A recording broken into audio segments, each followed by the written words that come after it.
আসসালামু আলাইকুম। আজ আমি আমার আব্বা আম্মাকে নিয়ে মদিনা যাব। আমি আসছিলাম আমার ফুফাতো ভাইয়ের বাসায়, সেখানেই আমরা দাওয়াত খাওয়ার পর আমরা এখন জেদ্দা থেকে রওনা দিব মদিনায়। প্রথমে ভাবছিলাম বুলেট ট্রেন দিয়ে যাব। বুলেট ট্রেন আমার একটি ফেভারিট ট্রেন, আমার লাইফে কখনো উঠি নাই, কিন্তু বুলেট ট্রেন দিয়ে যেতে হলে আমাদেরকে প্রায় 2.5 ঘন্টা অপেক্ষা করতে হবে। যাই হোক, 2.5 ঘন্টা অপেক্ষা করার মতো আমাদের সময় নাই, ওই কারণে আমরা বাস দিয়ে যাওয়ার জন্য টিকিট কাটলাম। কিন্তু এই যে দেখেন, এটা কি বাস স্ট্যান্ড নাকি এটা অন্য কিছু? এই যে বাংলাদেশের যে বাস স্ট্যান্ড আর এটা হলো সৌদির বাস স্ট্যান্ড। দেখেন এত সুন্দর, এত ক্লিন অ্যান্ড ক্লিয়ার। এখানে যে কোনোভাবে ঘুমানো যাইব, এখানে চাইলে আমরা ঘুমাইতে পারবো। এই যে অনেক বিশাল বড়, খুব সুন্দর, এত সুন্দর। এটি হলো সৌদি আরবের আইকনিক একটি বাস স্ট্যান্ড। এখানে রেল স্টেশন আছে। যাই হোক, আমরা টিকিট কাটার পর আমাদের বাস চলে আসছে। এই যে আমাদের বাস, এই বাসের মধ্যে অনেকগুলো সিট আছে, আর এটা এসি। সৌদি আরবে এসি ছাড়া কোনো গাড়ি নেই। আর এই বাসটা খুব সুন্দর, ড্রাইভার অনেক ভালো। আর এই যে আমি বাসের মধ্যে উঠলাম, দেখেন বাসের মধ্যে সব ধরনের সিস্টেম আছে। এখানে ফোন রাখতে পারবো, পানি রাখতে পারবো, আর এই যে এখানের মধ্যে খাবার খাওয়া যাইব, আর ডান দিকে বোতল রাখা যাইব। আর সবচেয়ে ভালো বিষয় হলো এখানে পা রাখার জন্য একটা অস্থির স্ট্যান্ড দেওয়া, যেটা স্প্রিং আছে। আমার খুব ভালো লাগছে।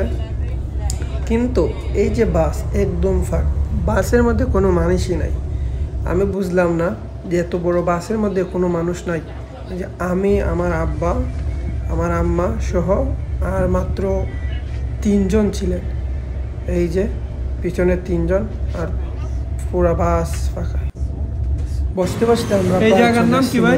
কাছে, আর এইদিকে আমি কিছু খাবার জন্য বেশি সময় নেই।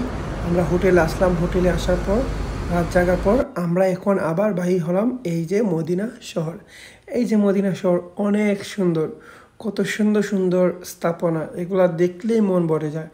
আর আমি জানি না আমার কি হয়েছিল, মদিনা হওয়ার পর থেকেই যেন মনটা কেমন স্থির, এত কোমল, সব কিছু ভালো লাগছিল।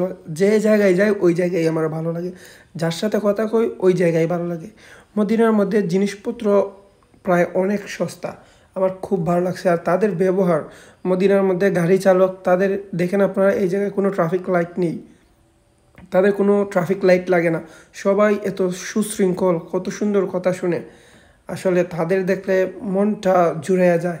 আমার অনেক ভালো লাগছিল মদিনার মানুষরা। সুবহানাল্লাহ, সুবহানাল্লাহ। আমার ছোটো ভাইয়েরা, মামারা বলছিল মদিনা নাকি অনেক সুন্দর। সত্যি মনোমুগ্ধকর, দেখলেই মন জুড়ায় যায়, এত সুন্দর স্থাপনা। আল্লাহ যে এত সুন্দর করে, এই যে মদিনা শরীফ খুব সুন্দর। আসলে এই যে মদিনা শরীফ দেখলেই কেমন জানি মনের মধ্যে শান্তি পাওয়া যায়। অনেক সময় দাঁড়াইয়া দেখছি দূর থেকে, কাছে যাওয়ার পরও অনেক মানুষ এই মদিনা শরীফ দূর থেকে তাকায় থাকে, কারণ এগুলোর মধ্যে একটা অনেক শান্তি আছে। আর এই যে এইদিকে এত মানুষ, খুব ভালো লাগে। আমরা এখন বাহির হয়ে যাচ্ছি, আমরা বাহিরে যাব, খাওয়া দাওয়া করবো।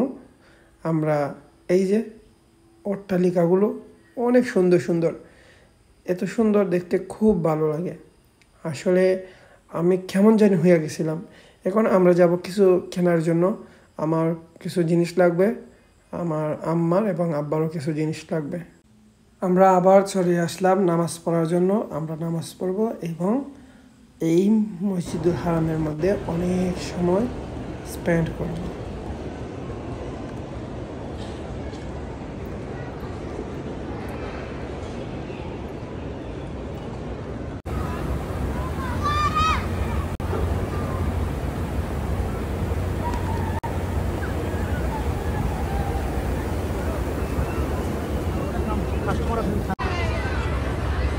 আমার মাথায় আসে না এই যে কাজগুলা মসজিদে নববীর মধ্যে মানুষ করতেছে, মানে যদি বাংলাদেশের মধ্যে হইতো তাইলে যে কয়টা মার্ডার হইতো আল্লাহই জানে। সাধারণ মসজিদের মধ্যে গেলেই মানুষেরা, মুরব্বীরা যে গালাগালি করে, আর এই জায়গার তো তারা কয়টা মার্ডার করলো আল্লাহ